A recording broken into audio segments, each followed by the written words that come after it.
The air in the small wooden church was thick enough to taste, a mix of dry dust, sweat, and the cloying sweetness of the wild prairie roses wilting on the altar. Sunlight stained gold by the single-colored glass window, speared through the haze, illuminating a billion dancing dust motes. From her place at the front, Elena Ward could feel the heat of it on the back of her neck. She kept her eyes fixed on the simple wooden cross before her, the only still point in a swimming world. The vibrations came up through the floorboards, a low, constant hum of shuffled feet and creaking pews. She did not need to hear the whispers to know they were there. She had felt them her entire life. The phantom sounds of a world that spoke a language she could never learn. Today, they were stronger than ever. She wore a dress of borrowed lace, stiff and unfamiliar against her skin. It was the finest thing she had ever touched, a gift from the banker's wife, a woman whose smile was as thin as a new coin. Elena felt less like a bride and more like a doll put on display, her silence the most curious feature. She glanced to her side. Thomas Greer stood tall, his suit the color of a midnight sky, a stark contrast to the dusty browns and faded blues of the territory. He was beautiful, in the way a polished river stone is beautiful, smooth and cold and hard. He had courted her with chalk slates and clumsy, written words, with smiles that made the town ladies sigh. He had promised her a life away from the pitying glances, a home where her silence would be a treasure, not a burden. Elena, who had been raised on the quiet charity of the church after her parents were gone, had dared to believe him. She had seen a future in his eyes, or perhaps she had only seen the future she desperately wanted. Father Michael, the man who had raised her, stood before them. His face, a roadmap of wrinkles etched by sun and kindness, was troubled. He had taught her to read, to write, to find a voice on paper when she had none in the air. He had been her shelter. Now, his gaze flicked from her to Thomas, and a flicker of deep unease passed through his expression. Elena saw it. She was a student of faces, of the minute twitches and fleeting shadows that told the truth when words could not. In the back pew, half hidden in the shadows, sat Colt Brenner. He was a man carved from the Montana landscape itself, weathered and solitary. He had not come for a wedding. He had come into town for supplies, and the sight of the whole town pouring into the church had drawn him in out of a grim curiosity. He was a widower, his own wife taken by a fever 3 winters past. The memory was a constant, quiet ache. He knew what love was, and he knew what loss was. And looking at the banker's son, puffed up and preening at the altar, he felt a cold certainty that the boy knew nothing of either. Colt's gaze fell on the bride. He had seen her in town, a quiet girl who moved with a gentle grace, always with a book or a slate in her hands. He had seen the way the other townsfolk looked at her, a mixture of pity and suspicion, as if her deafness were a disease that might be catching. He saw a strength in her that they missed, a resilience in the straight line of her back and the steady focus of her gaze. Father Michael cleared his throat, the sound a low rumble that vibrated through Elena's feet. He began the rites, his voice a series of unheard movements of his lips. Elena watched him, her hands trembling slightly as she clutched a small bouquet of daisies. She felt Thomas shift beside her. He took her hand. His was clammy, his grip too tight, a cage of flesh and bone. He was not looking at her. He was looking out at the congregation, his jaw set, a strange theatrical tension in his posture. The moment came. Father Michael paused, his kind eyes resting on Thomas, waiting for the vow. The silence stretched. It was a different kind of silence now, not Elena's soft, familiar world, but a hard, expectant quiet that pressed in on all sides. The humming from the floorboards stopped. Every eye in the church was fixed on Thomas Greer. He dropped Elena's hand. He turned to face the crowd, a sorrowful, self-important expression on his handsome face. He raised his hands as if to calm a restless herd. "My friends," he began, his voice practiced and loud. designed to carry to the last row. I have brought you all here today under a false hope. I stand before you a man humbled by his own foolish heart. A collective gasp, a ripple of movement, sent a shudder through the floor. Elena watched, her heart beginning a frantic, painful rhythm against her ribs. She could not understand the words, but she understood the theater of it. She saw the shock on Father Michael's face, the way his mouth fell open. She saw the dawning, greedy interest on the faces in the pews. Thomas continued, his voice ringing with false regret. I thought that love could conquer all. I thought I could build a life, a family, with this good woman. He gestured toward Elena without looking at her, a flick of the hand as one might point to a piece of furniture. But I have come to a terrible realization. A marriage requires more than affection. It requires a meeting of souls, a sharing of whispers in the night, the comfort of a shared song. A wife must be able to hear her husband's troubles, to hear his joys, to hear his love. He finally turned to her, his eyes cold and empty of the warmth he had once feigned so well. He looked at her as if she were a stone. She cannot hear love, he declared to the assembly. How can she ever know it? How can she give it? It would be a cruelty to us both, to bind our lives together in a silence she cannot break and I can no longer bear. The words themselves were lost to Elena, but the meaning was as clear as a shard of glass in the sun. It was in the way his lips curled, the way the townspeople first stared in disbelief, and then, as the meaning settled, how their faces began to change. A few of the younger men in the back snickered. A woman in a feathered hat covered her mouth, her eyes dancing with malicious glee. The snickers grew, feeding on each other, blossoming into a wave of open, unrestrained laughter. It was a monstrous thing, a physical force that struck Elena like a blow. She could not hear the sound, but she saw it. She saw it in the open mouths, the shaking shoulders, the heads thrown back in mirth. She felt the cruel vibrations of it in her bones. A terrible, jarring earthquake of ridicule. They were laughing at her silence, at her hope, at her shame. She stood frozen, the daisies crushed in her hand, the world a gallery of grotesque, laughing masks. Father Michael was shouting something at Thomas, his face purple with rage, but no one was listening. Thomas simply watched, a small, triumphant smile on his lips. He had not just broken an engagement, he had put on a show, and the town was his rapturous audience. Elena's world, which had felt so close to opening up, had shrunk to the space of a single, humiliating step on a church altar. She was alone, more profoundly alone than she had ever been in her life. Then a new vibration cut through the chaos. It was a heavy, measured tread, a sound of purpose. The laughter in the back rows faltered first, then died away as heads turned. Down the central aisle, walking with a steady, unhurried pace, came Colt Brenner. He did not look at the crowd. His dark eyes, the color of wet earth, were fixed on the scene at the altar. He stopped beside Elena. He did not touch her, but his presence was a sudden, solid wall between her and the sea of mocking faces. The entire church fell silent.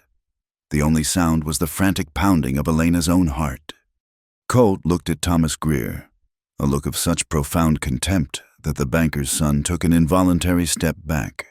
Then he swept his gaze over the congregation, his eyes lingering on the smirking faces, the curious stares, the expressions of faint shame. His voice, when he finally spoke, was not loud. It was low and rough, like stones grinding together, but it filled every corner of the silent church. She is better than all of you.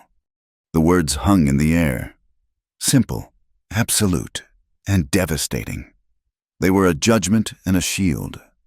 In the echoing silence that followed, Elena looked from the stunned faces of the crowd to the hard, unyielding profile of the stranger standing beside her, a man who had just spoken for her when no one else would, a man who had answered the town's cruel laughter with a quiet, unshakable truth. The echo of Colt Brenner's words settled over the church like a shroud. Thomas Greer. his face a blotchy canvas of fury and astonishment, was the first to break the spell. He sputtered, taking a step toward Colt, his hand half raised as if to strike a man he knew he could not beat. "This was my affair. You have no right." Colt did not even turn his head. His focus was on Father Michael, who looked as though the world had tilted on its axis. The priest's gaze darted between the silent girl, the enraged banker's son, and the solid, unmovable rancher who had just shattered the day's ugly proceedings. "I have every right," Colt said, his voice still low but carrying the weight of iron. "A man does not make a public spectacle of a woman's heart." He then did something that sent a second, more powerful shockwave through the congregation. He turned to the priest. "Father," he said, his words clear and deliberate, "we will finish the wedding now." A frantic, buzzing whisper erupted from the pews. "He is mad, utterly mad. Poor Martha's death has finally cracked him." What could he possibly want with her? The words were unheard by Elena, but she saw their venomous flight in the darting eyes and twisting lips of the townsfolk. She stood rooted to the spot, a statue in a borrowed dress, watching a play she could not comprehend. This stranger, this man of stone and shadow, was fighting a battle for her, and she did not even know his name. She was numb, a feather tossed in a tempest, her will completely gone. Father Michael held up a trembling hand for quiet. "Colt, my son, this is not a solution. Marriage is a sacred vow, not a tool to shame another man. What are you thinking?" "I am thinking," Colt replied, "that this woman was brought here to be a wife. She will not leave as a laughingstock." His eyes finally met Elena's. For the first time, she saw something beyond his stern exterior. It was not pity. It was something harder, something that looked like respect. It steadied her more than 1,000 kind words ever could have. Thomas laughed, a sharp, ugly sound. "You cannot be serious. Marry her, the silent girl, and you are welcome to her. Take the broken thing." He spat the words, his final, pathetic attempt to reclaim his power. Colt's hand moved so fast it was a blur. He did not strike Thomas. He simply grabbed the front of his fine suit jacket, bunching the material in his fist and lifting the slighter man a full inch off the floor. The rancher's face was inches from Thomas's, his expression lethal. "You will be silent now," he said, the words a low growl, "or I will remove your tongue." He released him with a shove that sent Thomas stumbling back against the altar. The church was utterly still once more. Colt straightened his worn coat and turned back to Father Michael. The vow. "Father."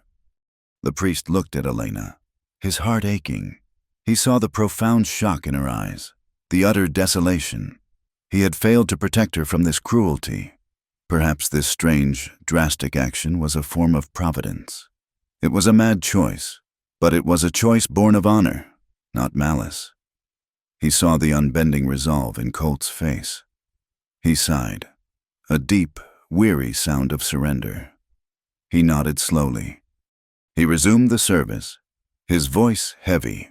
The words of the ceremony were a blur of motion before Elena's eyes.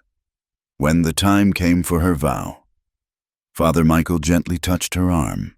She looked up, startled. He nodded at her, a gesture of encouragement. She looked at Colt Brenner, who gave a single, almost imperceptible nod of his own. Dazed, she nodded back. It was done. A ring. A simple gold band Colt had worn on his little finger, a relic of his own past, was placed on her hand. It was too large. They turned to leave. There was no joy, no celebration. The walk down the aisle was a gauntlet of contemptuous stares and disbelieving glares. Elena could feel the weight of their judgment, a physical pressure on her skin. They were no longer just a bride and a groom. They were a new town legend. The deaf bride and the crazy man who had claimed her. She kept her eyes forward, focusing on the bright rectangle of the open church door, a gateway to a future she could not begin to imagine. Colt's hand was a firm, steady presence on her arm, not a lover's touch, but that of a guard. He guided her out into the blinding Montana sun, leaving the whispers and the scandal behind them in the dusty air of the church. The journey to his ranch was a long one, made in a rickety wagon pulled by 2 sturdy horses. They left the small cluster of buildings that made up the town and entered the vast, untamed wilderness of the territory. The landscape was a harsh and lonely masterpiece. The sun beat down from a sky of endless, piercing blue, baking the red earth until it cracked. A constant wind swept across the plains, carrying dust and the scent of sage, bending the tall grasses in long, sighing waves. In the distance, the mountains stood like jagged blue teeth against the horizon. Elena sat on the hard wooden seat, the borrowed lace of her dress feeling absurd and out of place in this rugged world. The silence of the ride was not empty. It was filled with a language she was fluent in. She felt the rhythmic clatter of the wagon wheels as a constant, jarring vibration through her spine. The steady, plodding gait of the horses was a deep, resonant thud she could feel in the soles of her feet. When one of the horses let out a long, mournful whinny, she felt it as a tremor that ran up the reins and through Colt's hands into the very wood of the wagon. This was how she heard the world, not with her ears, but with her entire body. She listened with her heart, her bones, her skin. She watched the man beside her. He drove the team with a quiet, easy confidence, his hands firm on the leather reins. He seemed a part of this landscape, his face weathered by the same sun and wind that sculpted the land. He had not spoken a word to her, if he could even be said to have spoken to her before. He had spoken at her, for her, over her. He remained a complete and terrifying mystery. Why had he done it? Was it pity? A sudden madness, a strange and cruel joke of his own? She searched his profile for an answer, but found nothing but a stoic calm. He was a locked door, and she did not have the key. After what felt like a lifetime, he turned the wagon off the main track and onto a smaller, less traveled path. Ahead, nestled in a shallow valley and protected by a stand of cottonwood trees, was a ranch. It was a simple, stark place. A long, low house built of logs and sod, a large, sturdy barn, and a web of corrals. There were no flowers in the yard, no curtains in the windows. It was a place of function, not beauty, a fortress against the loneliness of the prairie. Colt brought the wagon to a halt near the house. He climbed down and then turned to help her. His hands were rough and calloused as they circled her waist to lift her to the ground. The touch was impersonal, practical, yet it sent a shiver through her. She was his wife. The thought was so bizarre, so impossible, it had no meaning. He led her inside. The house was cool and dark after the glare of the sun. It smelled of wood smoke, leather, and dust. Like its owner, it was spare and clean, with no room for sentiment. A large stone fireplace dominated the main room, surrounded by a few pieces of sturdy, handmade furniture. It was a man's house, a house that had been without a woman's touch for a long time. He motioned for her to sit at the table, then crossed to a small desk in the corner. He returned with a small slate and a nub of chalk, the very tools Thomas had used in his false courtship. For a moment, a wave of sickness washed over her. But Colt's expression was not one of condescension. It was one of simple necessity. He sat opposite her and wrote, his letters plain and strong. The chalk scraped against the slate, a faint, gritty vibration she could feel through the wooden table. He turned it so she could read. 4 words. "You are safe now." Elena stared at the words, and the dam of her composure, which had held all through the humiliation in the church and the long, strange journey, finally broke. The letters blurred as her eyes filled with tears. It was not a grand promise of love or a life of ease.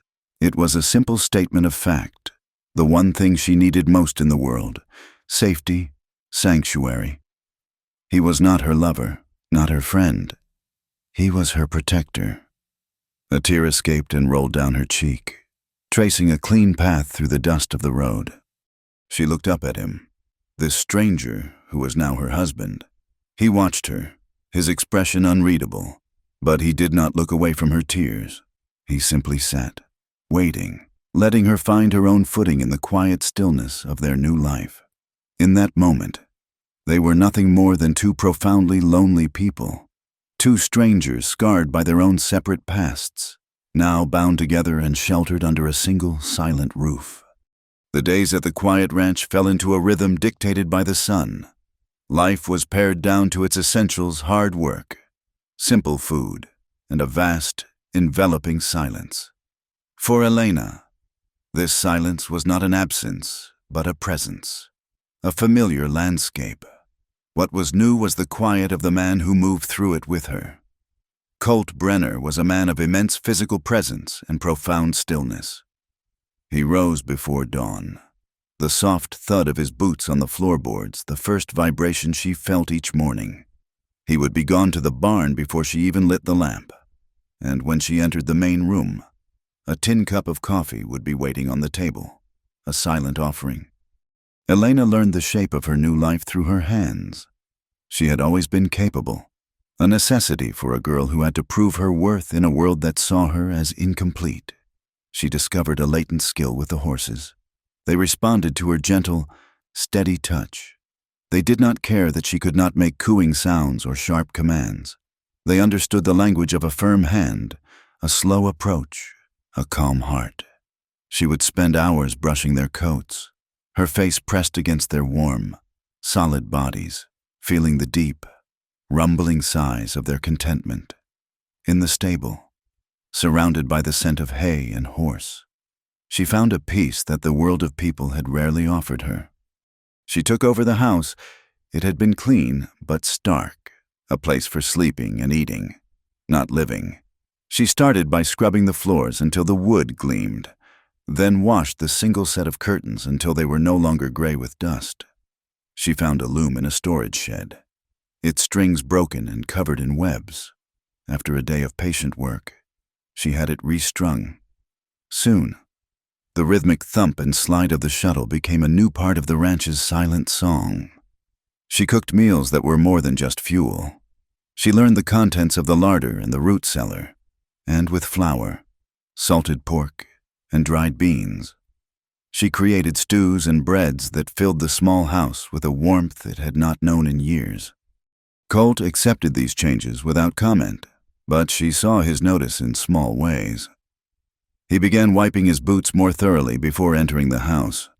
One evening, he came in from the fields and placed a small bundle of wildflowers on the table. He did not look at her as he did it, but the gesture was as loud as a declaration. She put them in a water glass, and their bright color was a tiny rebellion against the muted browns and grays of the room. Their communication remained on the slate. The messages were simple, direct, and necessary. Need more flour. Fence is down in the west pasture. Supper is ready. Yet, through his actions, Elena began to read a different language. She saw a tenderness in the way he handled a newborn calf.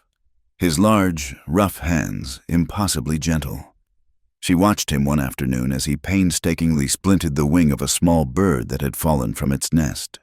He worked with a focused intensity, his brow furrowed in concentration. After he was done, he placed the bird in a small box lined with cotton and left it on the porch. He was a man who mended broken things. She wondered if that was what he thought he was doing with her. She continued to write in her small, leather-bound notebook. It was her only true possession, a gift from Father Michael. In it, she poured out the words she could not speak, the observations she made, the complex tapestry of feelings that her quiet life wove inside her. She wrote about the hawk she saw circling in the high, blue sky. She wrote about the surprising softness of a horse's muzzle. And she wrote about the strange, silent man who was her husband, trying to understand the depths behind his stoic eyes. Her fear of the dark remained a constant, unwelcome companion. It was a deep, primal thing that had been with her since childhood. One night, a summer storm rolled in, a violent, magnificent spectacle. The sky was torn open by flashes of silent lightning, and the house trembled with the percussive force of the thunder. The wind howled, a vibration she felt in her teeth. A particularly strong gust blew the front door open, and the single lamp on the table flickered and died, plunging the room into absolute blackness. Panic, cold and sharp, seized her. She was instantly a child again. She was in the stable at her father's farm. The big wooden door bolted shut. The air was thick with the smell of manure and fear. He had put her there because she had not come when he called. He did not understand that she could not hear him. He only understood what he saw as defiance. "Listen to me," he would yell. His face contorted, but his moving lips were just shapes in the air. The darkness in the stable was alive. It was filled with rustling sounds she could not identify, with the heavy breathing of the large animals shifting in their stalls. She had spent the night huddled in a corner, her small body shaking, convinced that monsters were moving in the shadows. Now, in Colt's house, that same terror returned. She could not breathe. The darkness pressed in, suffocating her. She was unaware that she had made a sound, a small, choked gasp, but Colt was there in an instant. She felt his hand on her arm, firm and grounding. He guided her to a chair, his touch steady and certain in the disorienting blackness. He moved away, and she felt a fresh wave of panic. But then she felt the small, rhythmic vibration of a match being struck. A tiny flame bloomed, and he relit the lamp. The warm, yellow light filled the room again, pushing the monsters back into the corners. He was standing by the table, watching her. Her whole body was trembling. He did not ask what was wrong. He seemed to understand that the darkness itself was the enemy. He simply went to the fireplace and built up the fire until it was roaring, filling the room with a comforting light and heat that held the storm at bay. He did not leave her side until the trembling stopped. A few days later, she was writing in her notebook at the table while a pot of stew simmered on the stove. She was so absorbed in her thoughts that she did not notice the stew beginning to boil over until the scent of burning filled the air. She jumped up, rushing to the stove and pulling the heavy pot off the heat. In her haste, she left the notebook open on the table. She spent the next few minutes cleaning the stovetop, her back to the room. When she turned around, her heart stopped. Colt had come inside. He was standing at the table, looking down at her open notebook.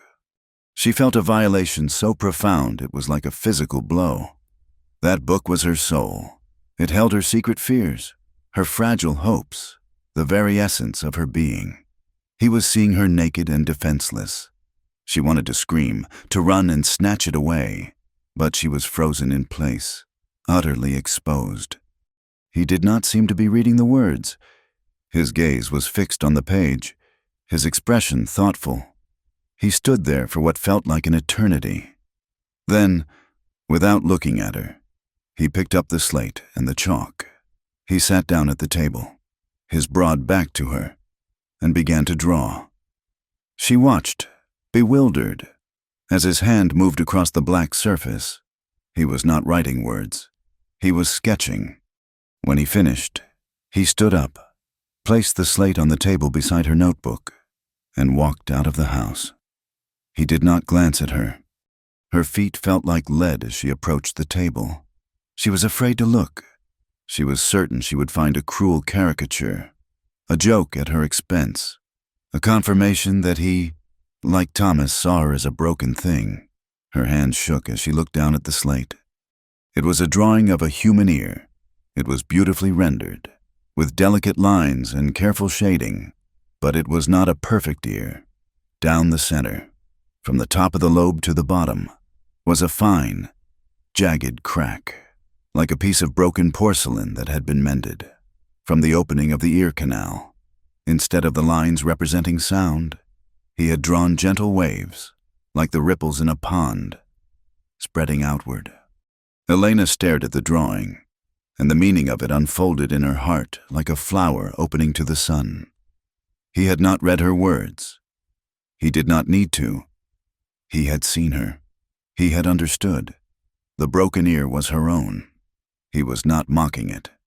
He was acknowledging it, showing her that he knew it was a part of her, but that he also saw that she perceived the world in a different way, through the vibrations, the ripples that he had drawn.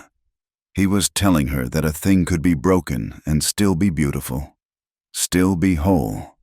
She sank into the chair, her fingers tracing the chalk lines of the drawing. For the second time since she had met this man, she began to cry. But these were not the tears of shame she had shed after the wedding. They were not tears of fear from the stormy night. These were tears of a different kind altogether. Tears of profound, soul-shaking relief. It was the feeling of a lifetime of solitude suddenly ending. Someone understood. Someone saw her. Not as the deaf girl, not as an object of pity or scorn, but as a person who simply listened to a different kind of music. That night, a new thread was woven between them in the quiet house. It was invisible, yet stronger than steel. It was a thread spun not from words or vows, but from a single, silent drawing on a slate.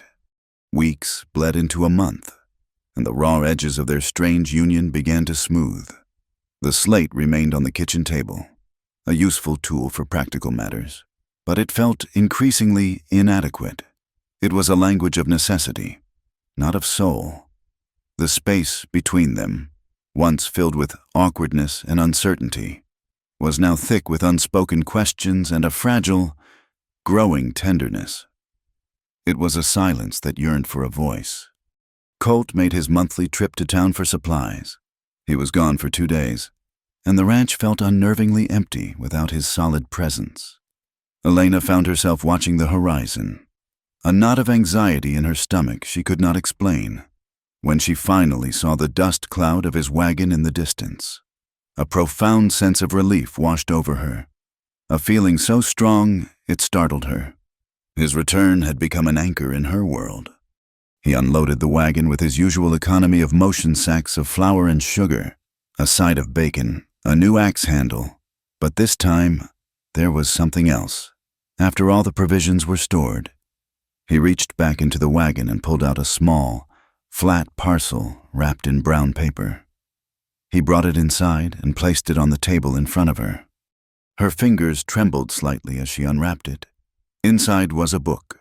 It was not large, bound in simple blue cloth. The title was stamped on the front in gold letters, the American manual alphabet and signs. Elena stared at it. Her breath caught in her chest. She traced the letters of the title with her finger. It was a book of language, a language of the hands. It was a bridge offered across an impossible chasm. She looked up at Colt, her eyes wide with 1,000 questions. Why, how he simply stood there, his gaze steady, waiting. There was no pity in his expression, only a quiet, solemn offering. He was not giving her a crutch, he was giving her a key. That night, after the simple supper was cleared away, a new ritual began. The fire in the great stone hearth was built up, casting a warm, flickering orange light that made the shadows in the room dance. They sat at the table, the book open between them. The lamp oil cast a steady, golden glow on the pages, which were filled with elegant, detailed drawings of hands, each one twisted into a specific shape. The first lessons were clumsy. The alphabet was a series of stiff, unnatural contortions. Colt's hands, which were so deft with reins and tools, were large and awkward as he tried to mimic the drawings. He would frown in concentration, his brow furrowed as he attempted to form the letter C, his fingers refusing to cooperate.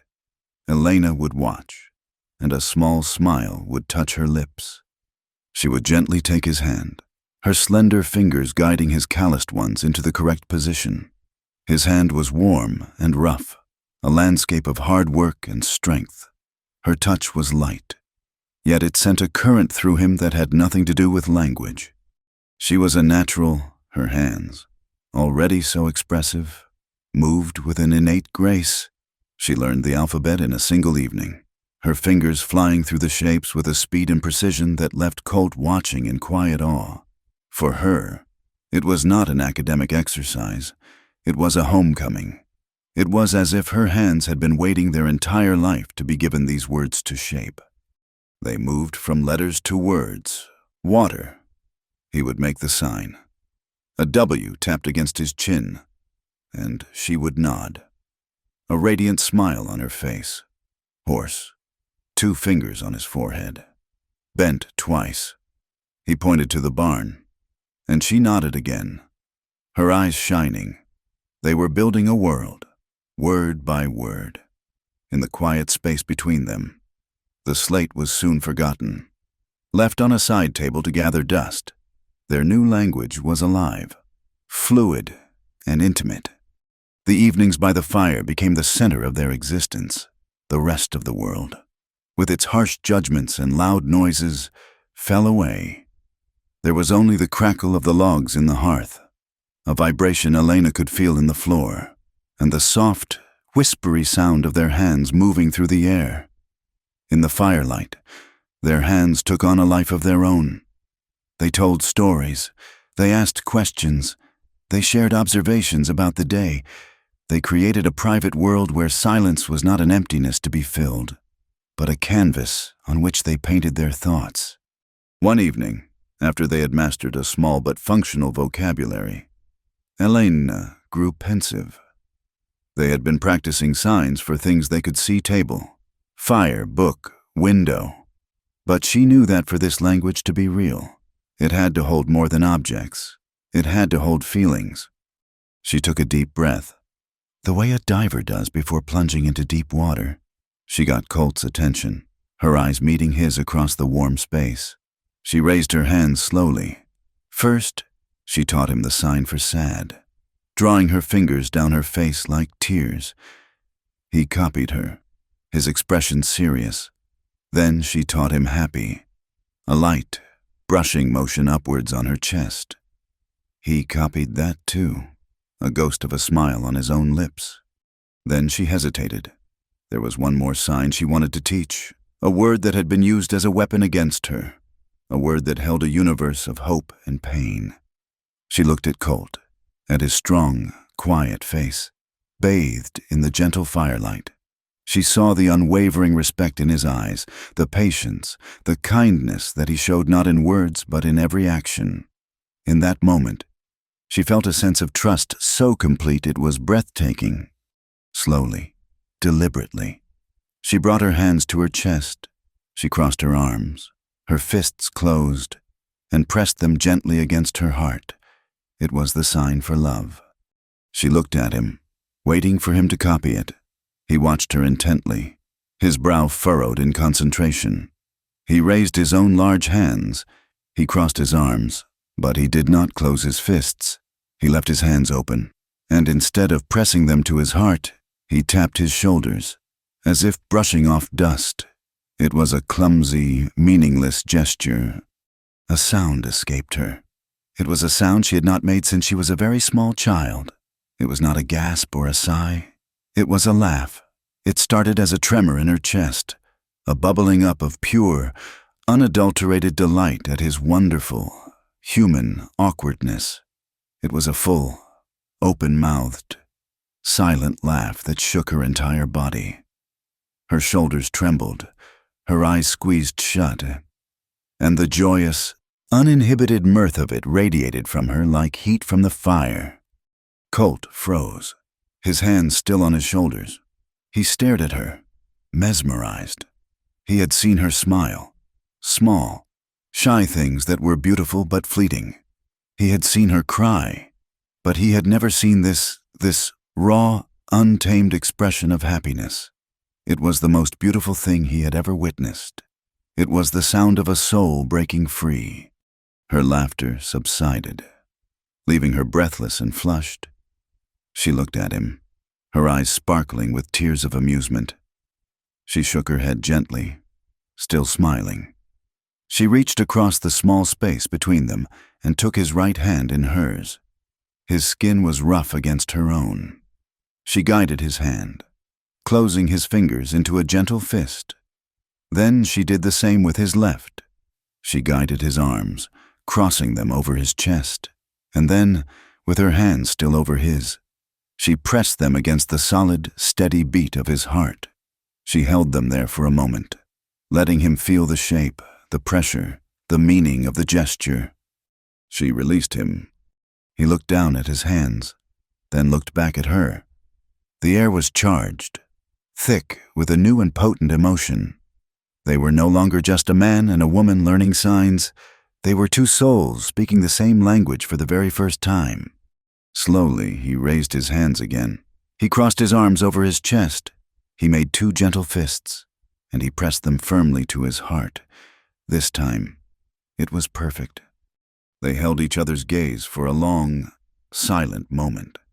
The fire crackled. The shadows danced. They did not need sound. They did not need words written in chalk in the warm, quiet room. With a single shared gesture, they had said everything.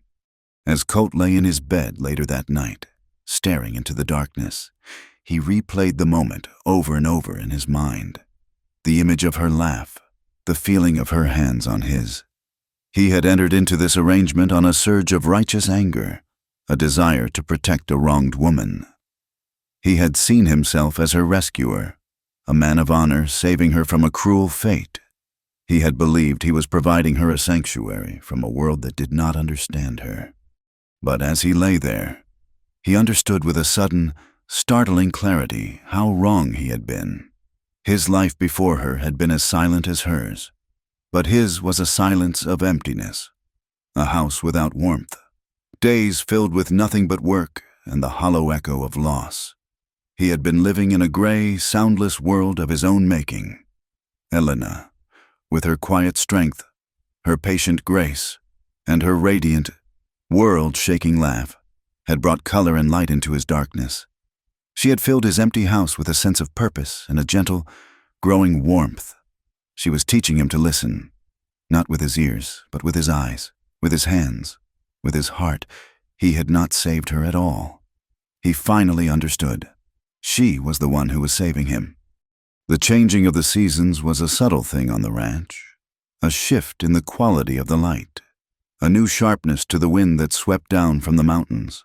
The bond between Elena and Colt had undergone its own quiet season of change. Their language of hands was now as natural as breathing, a constant, silent conversation that flowed through their days. They had built an island for two, a sanctuary of understanding in a vast and lonely land. But an island cannot remain separate from the mainland forever. Their supplies were running low, and the time had come to face the world they had left behind. The decision to go to town together was unspoken. One morning, Colt simply hitched the team to the wagon, and Elena, seeing this, put on her best dress, a simple calico the color of a summer sky, and tied her hair with a plain blue ribbon. She was not the trembling bride in borrowed lace. She was a rancher's wife, her hands no longer soft from a sheltered life, but capable and browned by the sun. As she climbed onto the wagon seat beside him, he looked at her, a question in his eyes. "Are you ready?" he signed, his hands moving in a small, discreet gesture. She met his gaze and answered with a single, firm nod. Then, with a confidence that surprised even herself, she signed back, "We are ready." The journey felt different this time. She was not a dazed and shamed creature being spirited away to an unknown fate. She was a partner, heading to market with her husband. She watched the familiar landscape unfold, not as a terrifying wilderness, but as home. She felt the vibrations of the wagon, not as a jarring intrusion, but as a familiar rhythm. As they neared the town, however, a knot of old fear tightened in her stomach. The memories of the church, of the laughing faces, were a scar on her soul. She felt Colt's arm brush against hers, a small, reassuring point of contact. She glanced at him. His face was set in its usual stoic lines, but his eyes were on her. He signed one word, his fingers moving against his leg. Courage. The main street was bustling. It was market day, and the town was a chaotic tapestry of farmers, trappers, merchants, and their families. The air, which to Elena was a void, was in reality filled with a cacophony of commerce, the haggling over prices, the laughter of children, the whinnying of horses, the clang of the blacksmith's hammer. She felt the chaotic, churning vibrations of it all through the wagon floor. Then the vibrations began to change. It started at the edge of the street, where they first appeared. A man stopped, his mouth falling open. A woman pointed. The change rippled inward, a wave of silence spreading from person to person. The haggling stopped. The children fell quiet. The blacksmith's hammer ceased its ringing blows. One by one, heads turned. The entire street, a moment before a river of noise and motion, became a still, silent sea of staring faces. Elena felt the sudden, shocking cessation of vibration. The world had gone utterly still, its collective gaze a heavy weight upon her skin. Colt pulled the wagon to a halt in front of the general store. He climbed down, his movements deliberate and unhurried, a man who would not be rushed by the judgment of others. He turned and held up his hands to help her down. She took them, her heart pounding a frantic rhythm against her ribs, and stepped onto the dusty street. They stood there for a moment, a silent couple in the center of a silent town, the focus of every eye. Then, a voice, dripping with malice and amusement, cut through the quiet. Well, look what the wind blew in. The prodigal bride returns. Elena did not need to see the speaker to know who it was. The cruel energy of his presence was unmistakable. Thomas Greer stepped out from the crowd, positioning himself directly in their path. He was dressed, as always, in a suit that was too fine for the dusty town, a flower in his lapel. A small group of his friends fanned out behind him, their faces alight with the promise of cruel entertainment. He ignored Colt completely, his eyes fixed on Elena. He gave her a mocking bow. "I must say, marriage agrees with you. You almost look whole." He turned to the crowd, raising his voice for their benefit. "My friends, are you not entertained? I offered this poor soul a life of comfort, but she chose the wild. And it seems the wild has chosen her back." He gestured toward Colt, a madman for a mad wife. A perfect match. A few nervous titters rippled through the crowd. People were hungry for this drama, a welcome diversion from their hard lives. Colt took a step forward, his hands clenching into fists, his body a coiled spring of protective rage. But Elena put a hand on his arm, a gentle but firm touch. He stopped, looking down at her in surprise. She shook her head slightly. Not this time. Thomas saw the exchange, and his smirk widened. "What is this? The puppet and the puppet master. What silent secrets do you share? Does he have to wind you up in the morning to make you walk?" He made a crude, jerky motion with his body, mimicking a clockwork doll.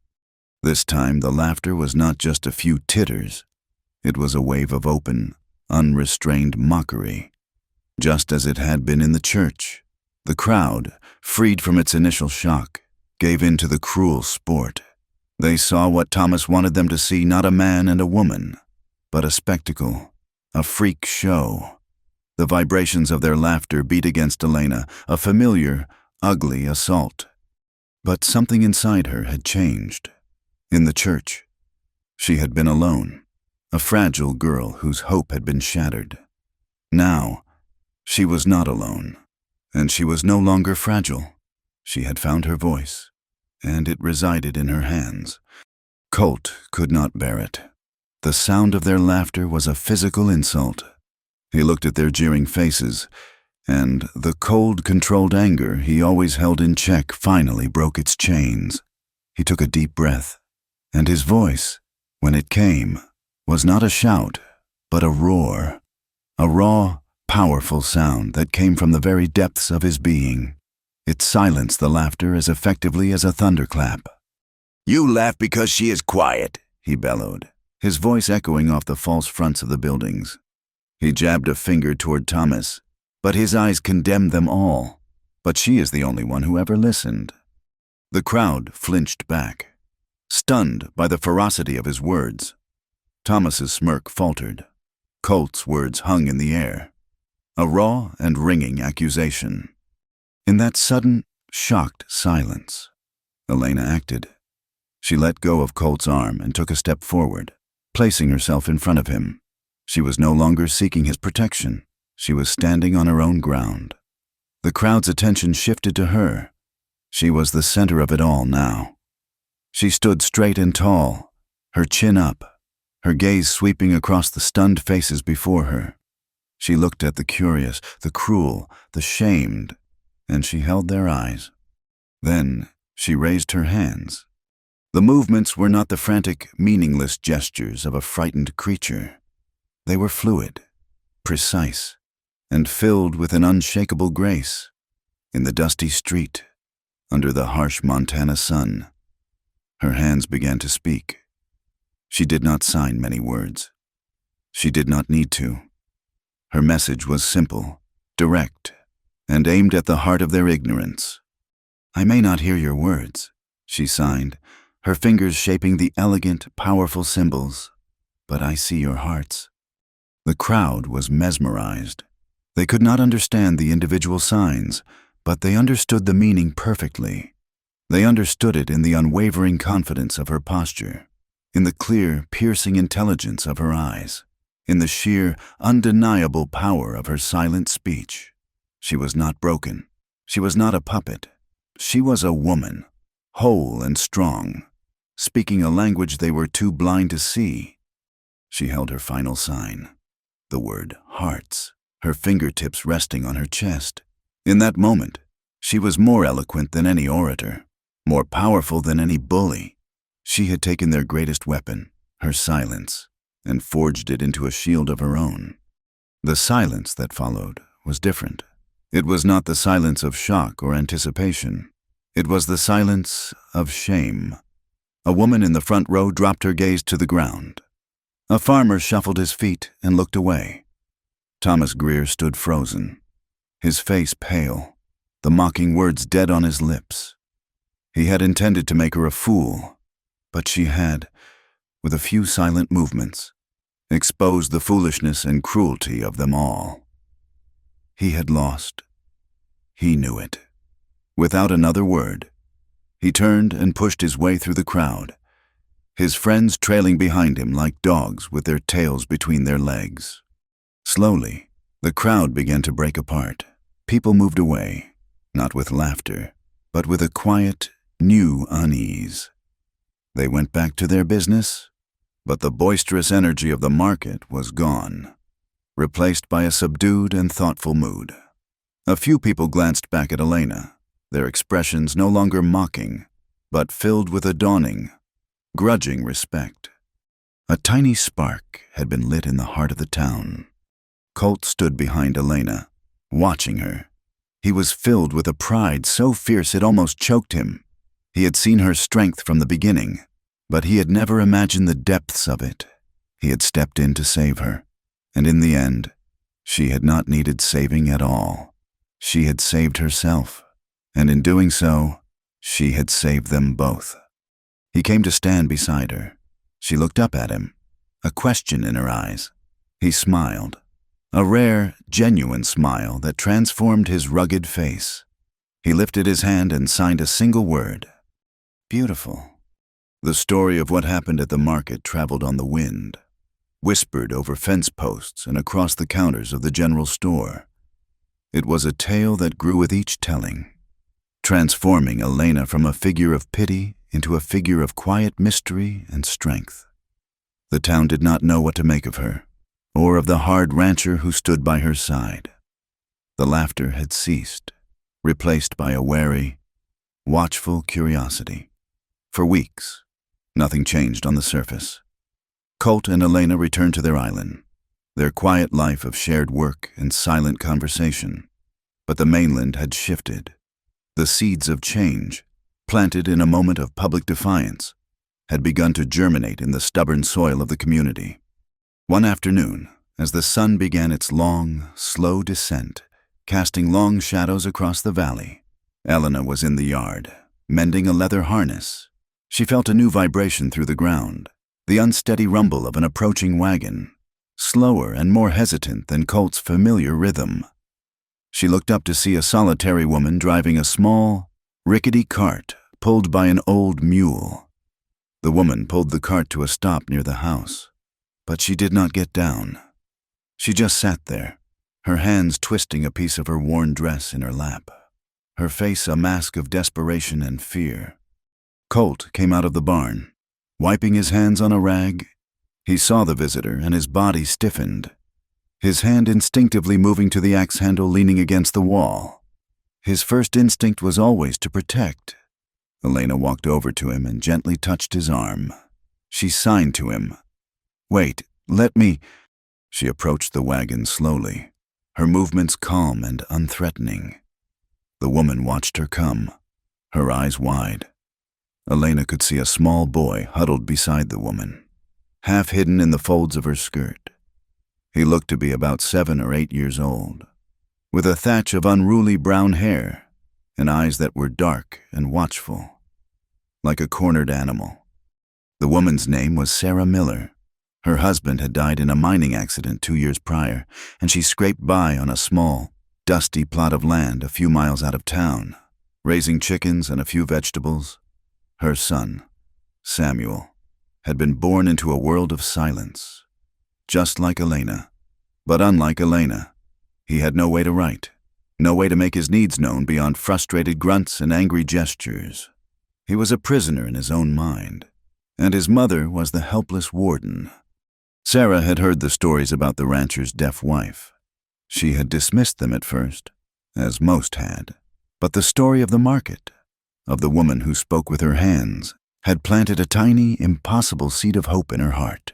After another day of watching her son beat his fists against the ground in sheer, inarticulate rage, she had hitched up the mule. Elena stopped beside the wagon and looked up at the woman, offering a small, encouraging smile. Sarah swallowed hard, her lips moving to form words Elena could not hear. Elena gently touched her own ear and then shook her head, a simple gesture to show she could not understand. She then pointed to herself and spelled her name with her fingers, E-L-E-N-A. The boy, Samuel, peeked out from behind his mother's skirt. His eyes were fixed on Elena's moving hands. For the first time that day, his expression was not angry or fearful, but intensely curious. Sarah, understanding, pointed to herself. "Sarah," she mouthed, then pointed to her son, Samuel. The boy flinched, as if his name were a curse. He could not hear it, but he knew the shape of it on his mother's lips, a sound that marked him as different, as broken. Elena's gaze softened. She looked directly at Samuel, and with slow, deliberate movements, she signed to him. "Hello, my name is Elena. What is your name?" The boy just stared, his eyes wide. He had never seen this before. He had only ever seen the frustrated flapping of his mother's hands or the pitying looks of strangers. This was different. This was language. Sarah, her eyes filling with tears, climbed down from the wagon. She pulled Samuel with her. He resisted, trying to hide behind her, but she gently pushed him forward. "Please," Sarah pleaded, the unheard word a prayer on her lips. "Can you help him?" Elena did not need to hear the words. She could read them in the woman's desperate eyes. She knelt so she was on Samuel's level. The boy shrank back, his fists clenched. Elena did not try to touch him. She simply began to sign. She told him a story about a horse, a brave horse who ran with the wind. Her hands flew, creating pictures in the air. She became the horse, her fingers galloping through an imaginary field. She became the wind, her hands sweeping and swirling. Samuel watched, transfixed. His clenched fists slowly began to relax. He was seeing a story unfold, a story meant just for him, in a language he was beginning to understand.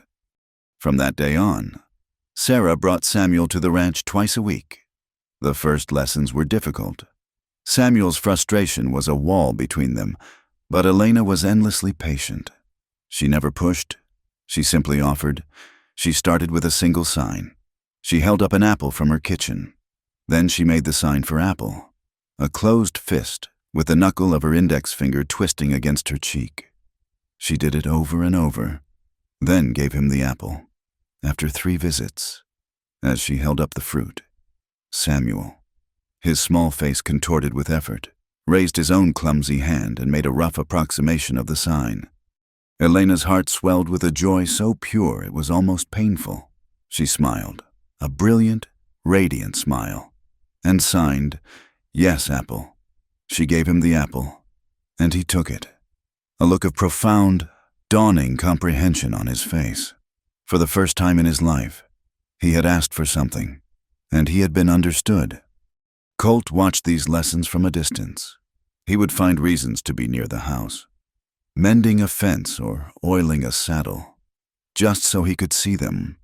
He saw the way Elena's face lit up when Samuel made a new sign. He saw the fierce, protective tenderness she had for the boy. He saw her not just as his wife, but as a teacher, a beacon.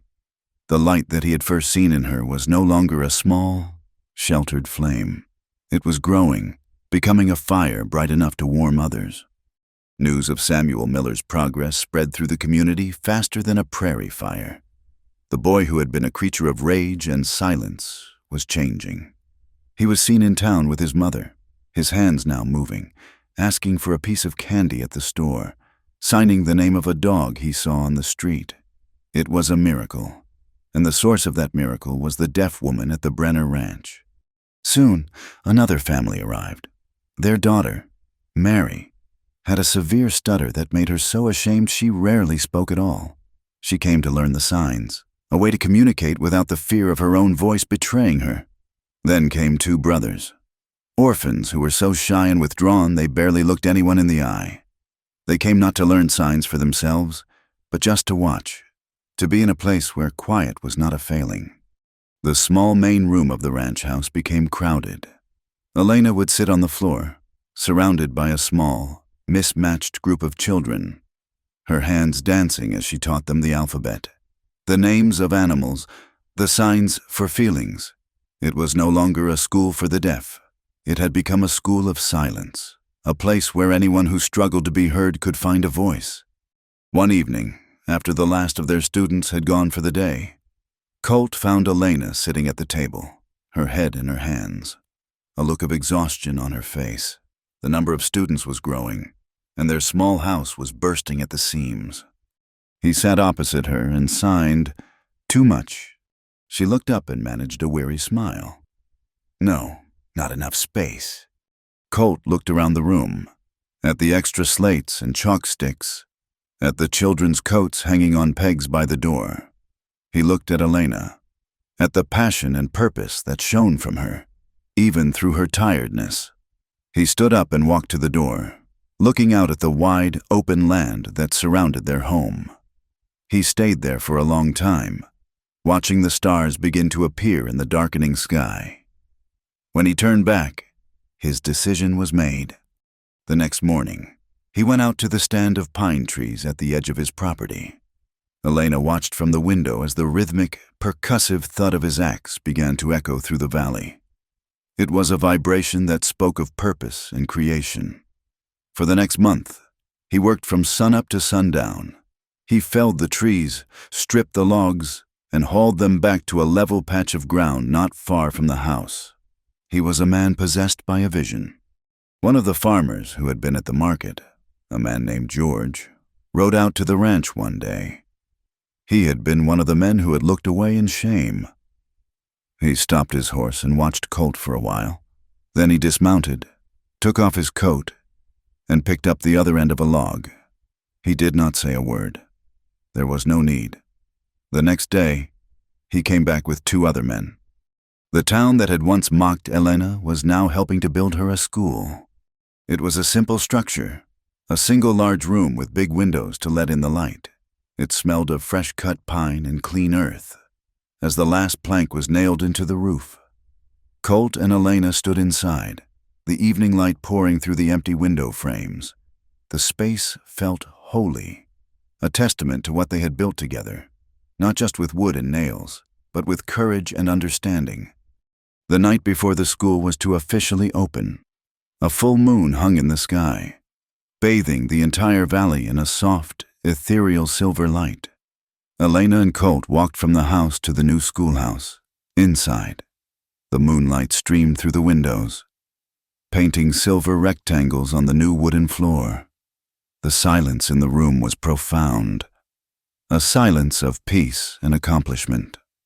Colt walked over to a small table he had built and placed in the corner. He had put a new slate and a fresh piece of chalk on it. He picked up the chalk, and in the moonlight, he wrote. It was not a practical message about supplies or chores. He wrote the words that had been building in his heart for months. He turned the slate so she could see. You taught me to listen without ears. Elena read the words, and her heart felt as if it might overflow. He understood. He truly understood the gift she had given him, the opening of a new sense, a new way of perceiving the world. She looked at him, his strong, beloved face illuminated by the moon, and felt a wave of love so powerful it left her breathless. She stepped closer to him. She did not need the slate to answer. Her hands rose in the silver light, her movements fluid and sure. And you, she signed, her eyes locked with his, taught me to speak without words. Their relationship, born in shame and forged in silence, had finally come into full blossom. In the quiet schoolhouse, under the light of the moon, the two halves of a single soul, once broken and incomplete, were finally, irrevocably, made whole.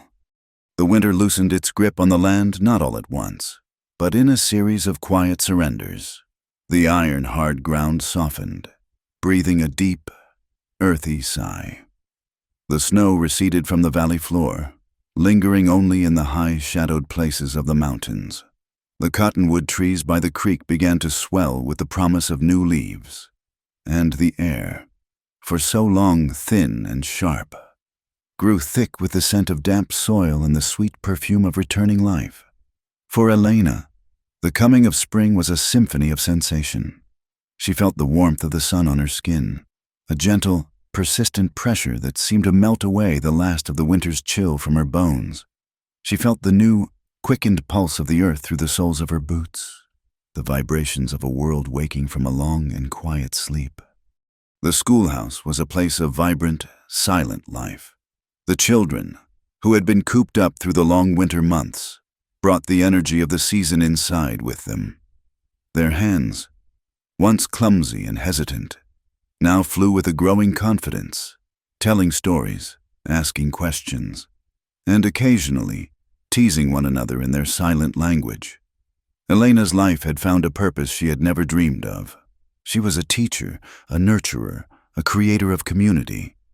The quiet ranch was no longer a mere sanctuary. It was a home, teeming with hope. Amid this season of renewal, Elena noticed a subtle change in Colt.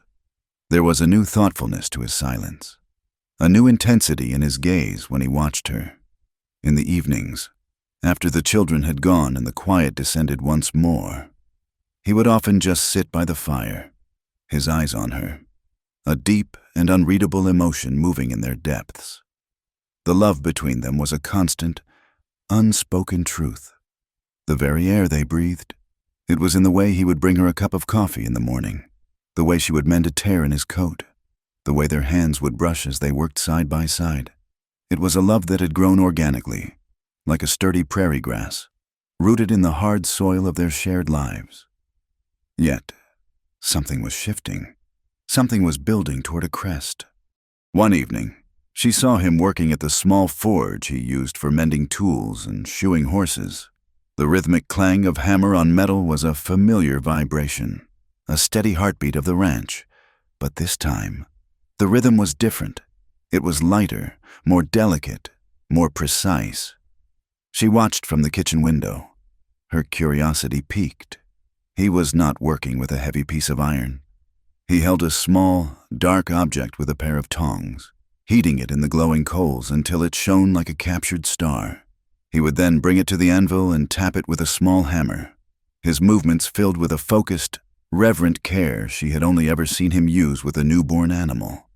This continued for several nights, a secret, patient work conducted in the twilight hours. Then came a day in late spring when the world seemed to have burst into full and glorious bloom. A warm wind blew from the south, carrying the scent of wildflowers from the high meadows. The sky was a vast, cloudless dome of the purest blue. After the morning lessons at the schoolhouse, Colt approached Elena. He did not use the slate or even his hands. He simply met her eyes, a clear and gentle command in his gaze, and then gestured toward the two saddle horses that stood waiting by the fence. They rode out of the valley, climbing a gentle slope toward the high meadows. They rode in a comfortable silence, their bodies moving in easy rhythm with the horses. He led her to a place she had never seen before, a hidden bowl of land cupped between rolling hills, carpeted in a breathtaking profusion of wildflowers. There were blue lupines, yellow sunflowers, and delicate white daisies, a riot of color that seemed to sing a silent hymn to the sun. They dismounted, letting the horses graze on the sweet new grass. Colt took her hand, his rough palm enfolding hers, and led her to the center of the meadow. He stood before her, the brilliant colors of the flowers a vivid backdrop to his dark, solid form. The wind gently stirred her hair, and the sun warmed her face. The world was utterly peaceful, the only vibration the distant, steady hum of insects dancing in the air. He looked at her, his dark eyes filled with a love so profound, so absolute. It was as if she were seeing his soul laid bare for the very first time. He released her hand and raised his own. His signs were slow, deliberate, each gesture imbued with the weight of all that had passed between them. "Elena," he signed, his fingers shaping her name with a tender familiarity. "The day I first saw you, in that church, I saw strength. I did not know what it was, but I saw it. I thought I was offering you a shield, a way to escape your shame. I thought it was my duty." He paused, and his expression softened, a deep well of emotion rising to the surface. "I was a fool, an empty man in an empty house. My life was as silent as yours, but my silence was made of grief and loneliness. You came into my house, and you filled it. You filled my life. You brought the light back in. You planted a garden in a wasteland." His hands moved again, and this was the moment that all the other moments had been leading to. He reached into the pocket of his worn coat and pulled out a small object. It was a ring. It was not gold, but a simple, glowing band of silver, polished to a soft, matte sheen. It was imperfect, the circle not quite true, the surface bearing the tiny, faint marks of the hammer he had used to shape it. On its surface, he had managed to etch a single, delicate line, a wave, like the ripples he had drawn on the slate so long ago. It was the most beautiful thing she had ever seen. He held it out to her, resting on his palm. He looked directly into her eyes, and his hands formed the words that would forever reframe their world. "This is not for duty," he signed, his gestures clear and unwavering. "This is for love. Will you be my wife, not by law or necessity, but by choice, my choice, your choice?" Tears welled in her eyes, blurring the beautiful, impossible scene before her. These were not tears of sorrow or shame or even relief. They were tears of pure, unadulterated joy. This was the vow she had never known she was waiting for. This was the question her heart had been silently asking for months. She did not hesitate. Her own hands rose, light and swift as birds.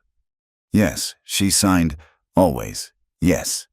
He took her left hand, and with a gentleness that defied his rough exterior, he slid the simple silver ring onto her finger.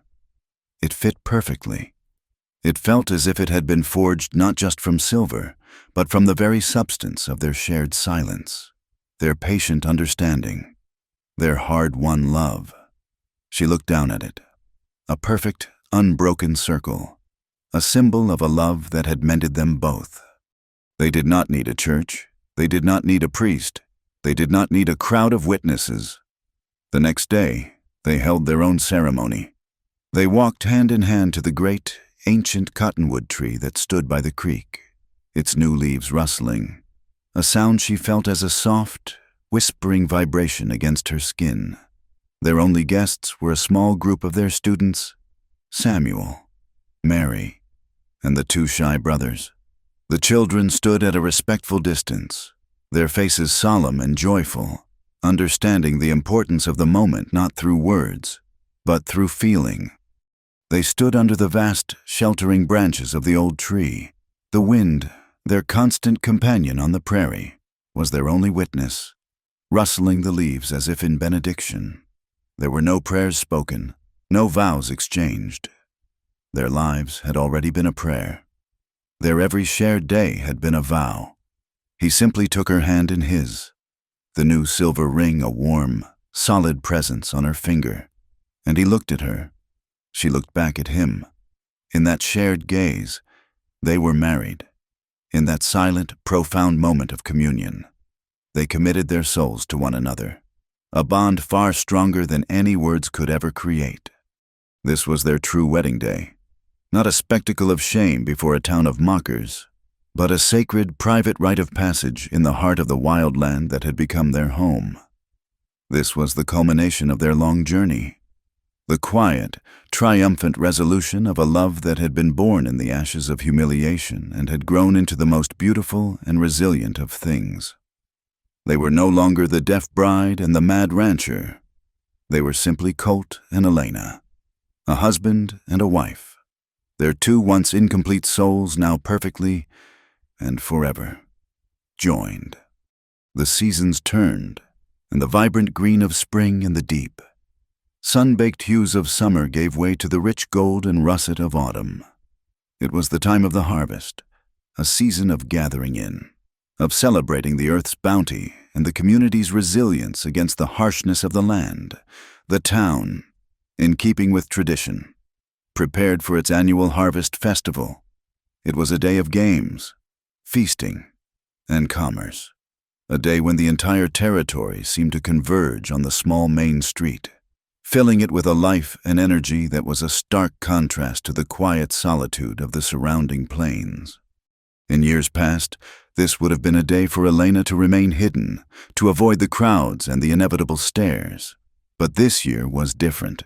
This year, the town council, in a gesture of goodwill that would have been unthinkable a year ago, had invited the students of the School of Silence to be a part of the festivities. They were offered a small, raised platform in the center of the town square to present something to the community. The invitation had been brought by George, the farmer who had been the first to help Colt build the school. He had stood awkwardly at their door, his hat in his hands, and presented the letter to Colt, his eyes flicking to Elena with a look of deep and genuine respect. In the weeks leading up to the festival, a new kind of energy filled the small schoolhouse. Elena and her students worked together, not on lessons of vocabulary, but on a story. It was their story, the story of their silent world, and they would tell it not with words, but with their bodies, their hands, their hearts. They rehearsed every afternoon, their small forms moving with a growing grace and purpose, weaving a silent narrative in the sunlit room. Colt would often stand in the doorway and watch, a profound sense of wonder filling him as he saw the legacy of their love taking on a life of its own. When the day of the harvest festival arrived, the town was a churning sea of humanity. The air was thick with the smell of roasting meats, spiced apple cider, and the sweet scent of hay. The vibrations were a low, constant thrum, the combined energy of hundreds of people laughing, talking, and moving together. Elena and Colt led their small troop of students through the crowd. A path seemed to open for them. The stares they received were no longer ones of contempt or pity, but of curiosity and anticipation. They reached the small wooden stage. It was simple, unadorned, standing in the very heart of the square. Elena helped her students onto the platform. There was Samuel, his face scrubbed clean, his eyes bright with a confidence that had completely replaced the cornered animal fear he once wore. There was Mary, who now held her head high, her hands ready to speak with a fluency her voice had never allowed. And there were the two shy brothers, no longer hiding in the shadows, but standing shoulder to shoulder with their friends, a quiet strength in their posture. Elena stood with Colt at the side of the stage. He put his hand on the small of her back, a steady, reassuring presence. She looked out at the sea of faces. She saw farmers in their Sunday best, their wives in colorful dresses, children perched on their father's shoulders. She saw the blacksmith, the store owner, the banker. She saw the entire town, gathered and waiting. They had no idea what to expect. Elena gave her students a single, encouraging nod. This was their moment. The performance began. The children took their places, and a hush fell over the crowd. At first, they stood apart, each in their own separate space on the stage. Their movements were small, closed, their hands held tightly to their chests. Their faces were turned downward. They were islands of solitude, perfectly portraying the loneliness of a life without a voice. The crowd was silent, a little confused, but utterly captivated. Then, Samuel took a tentative step toward the center of the stage. He raised his head and looked out at the crowd. He slowly raised his hands and made the sign for help, a simple, poignant gesture. He held it for a long moment, a silent plea hanging in the air. From the other side of the stage, Mary responded. She walked toward him and made the sign for friend. She took his hand. Another child joined them, and then another. The Shy brothers, who had been huddled together, came forward and joined the circle. Their hands began to move together, no longer telling a story of isolation, but one of connection. They signed of a shared meal, of a helping hand, of a comforting touch. Their bodies, once tense and separate, now moved in a fluid, harmonious dance. They wove between each other, their hands creating a complex and beautiful tapestry of silent communication. They told the story of their own lives, of their journey from frustration to understanding. They showed the world what it was to be trapped in silence, and then they showed the world the beautiful, liberating power of being given a language. The final movement of their performance was a single, unified gesture. They all came together in the center of the stage, a tight circle of belonging. Then they turned to face the crowd, and as one, they all raised their hands and pressed them to their hearts, the sign for love. For a long moment after they finished, the town square was utterly silent. The people stood as if frozen, their faces a mixture of awe and profound dawning comprehension. They had just witnessed something extraordinary. They had been told a story in a language they did not know, but they had understood every single word. Then, the silence was broken. It started with a single person, George, the farmer, bringing his large, calloused hands together in a loud clap. Then another joined in, and another, until the entire square erupted in a deafening, thunderous wave of applause. It was not polite applause. It was a roar of approval, of emotion, of a community's heart opening all at once. Elena could not hear a single clap, but she felt it. She felt it as a powerful, rolling vibration that came up through the wooden stage, a physical force that vibrated in her bones and echoed in her chest. She saw the blur of 1,000 hands moving together, a forest of motion. She saw the tears streaming down Sarah Miller's face. She saw the blacksmith wiping his eyes on his sleeve. She saw the smiles, the brilliant, genuine smiles on the faces of people who had once jeered at her. She did not need to hear their applause. She could feel their change of heart. She drank it in, and her own heart felt as if it might burst with a joy too large to contain. Far at the back of the crowd, leaning against the wall of the bank, stood Thomas Greer. He was no longer the preening, confident man he had once been. He looked older, his fine suit seeming a little too large for him, his face etched with lines of weariness. He had watched the entire performance, his expression unreadable. He had seen the children's dance, and he had seen the town's reaction. He had seen Elena standing by the stage, her face illuminated with a serene and powerful joy. He saw everything he had thrown away, everything he had been too arrogant and too foolish to understand. He did not feel contempt. He did not feel anger. He felt only a vast, hollow ache of regret. As the applause thundered, he simply bowed his head, turned, and slipped away into the shadows of an alley, a ghost at a feast he could never join. That evening, back at the ranch, the quiet felt different. It was no longer a shield or a sanctuary. It was a place of deep and abiding peace. The sun was setting, painting the western sky in brilliant streaks of orange, pink, and purple. Colt was sitting at the kitchen table, writing in the worn leather journal he always kept. Elena came and stood behind him, resting her hands on his strong shoulders.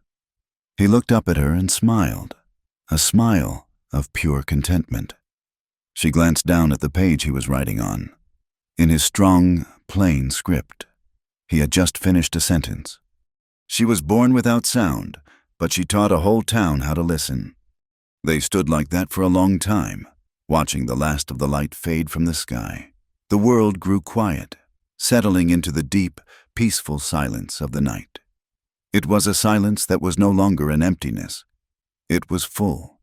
It was rich with the memories of a shared journey, with the triumphs of a hard-won peace, and with the boundless, unspoken truth of their love. Here, in the heart of the great, wild West, the silence was not a void. It was the enduring, beautiful echo of love itself. Thank you for listening to our story. We would love for you to comment where you are listening from, so we can all connect and share our thoughts. And please subscribe to our channel Wild West Night, like the video, and support us further by pressing the hype button so this story can be heard by more people.